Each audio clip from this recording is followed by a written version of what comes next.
ngon cho nhẹ lên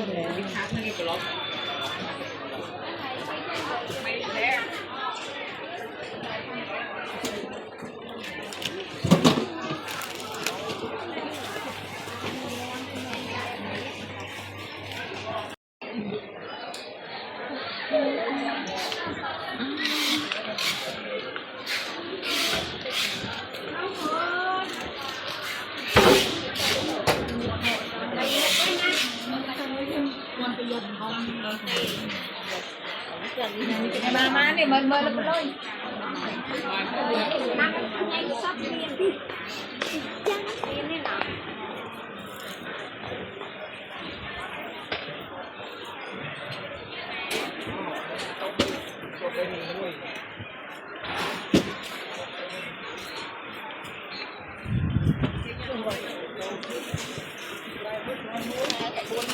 tết đi cái lấu đó mà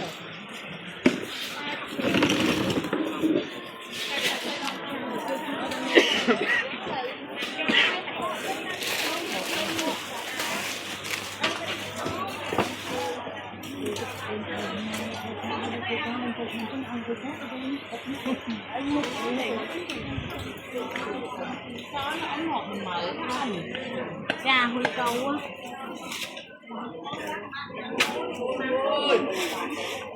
Ôi. Anh có cái này không vậy nó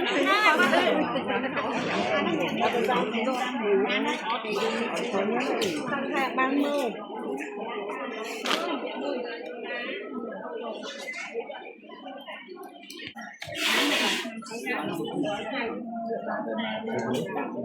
mà cái hả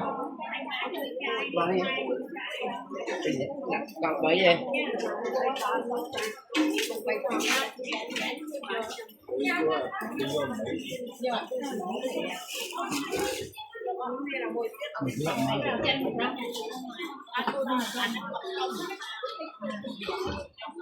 chơi ra đâu đấy mình là cái những mình sạc quên không làm luôn mình lâu quên mình hợp nhân sạc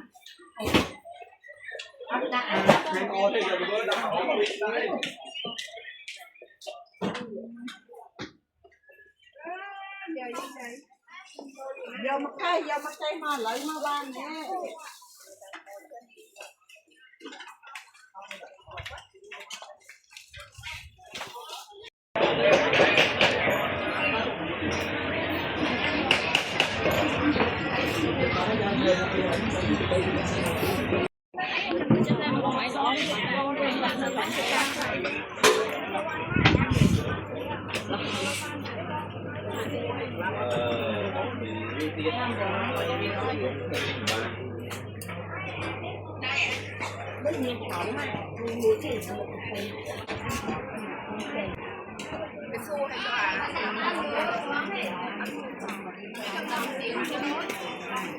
Chân tin không tin, tin coi như là